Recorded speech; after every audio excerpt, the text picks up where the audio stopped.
Сәлем баршаңызға. Бүгін біз үй жағдайында өте дәмді балмұздақ жасайтын боламыз. Алдымен жұмыртқаның ағы мен сарысын ажыратып аламыз. Сосын сүтімізді жылытып аламыз. Енді жұмыртқаның сарысына бір қасық құмшекер салып, жақсылап тұрып араластырамыз.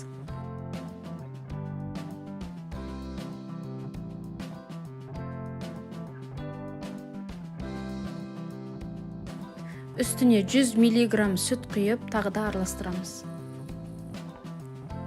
Бұл балмұздаққа бар жоғы 3 ингредиент кетеді, дәмі өте керемет шығады, және де порциясы көп болады.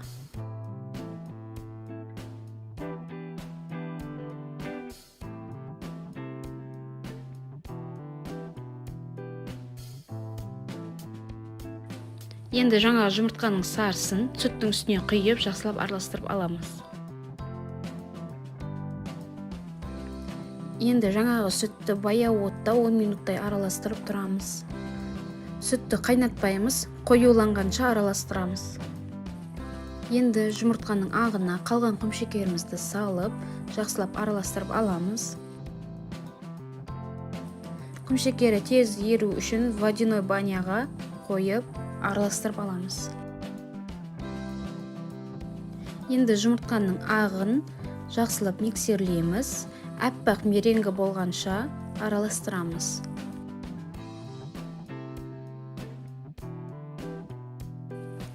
Меренгі дайын болған кезде ол өз формасын сақтап тұру қажет, яғни құламау керек, төңкерген кезде ақпау керек.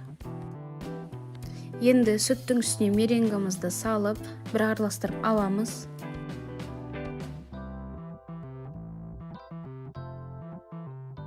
Және де араластырған кезде дұрыс араластыру керек, яғни астынан жоғары қарай алып, дәл видеодағыдай араластыру қажет.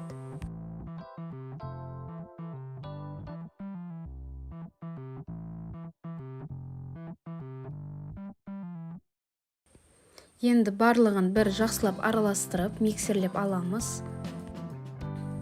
Міне біздің балмұздақ дайын. Енді тоңазытқышқа салуға контейнерлерге құйып қоямыз.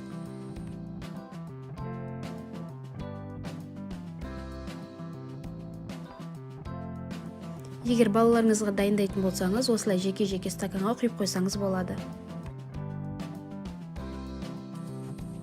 Дәмі өте тәтті, және де дүкендегі балмұздақтардан еш айырмашылығы жоқ, және қолжетімді бағада жасауға болады. Видеоны соңына дейін көргендеріңізге рахмет. Менің каналыма тіркеліңіздер, лайк басыңыздар.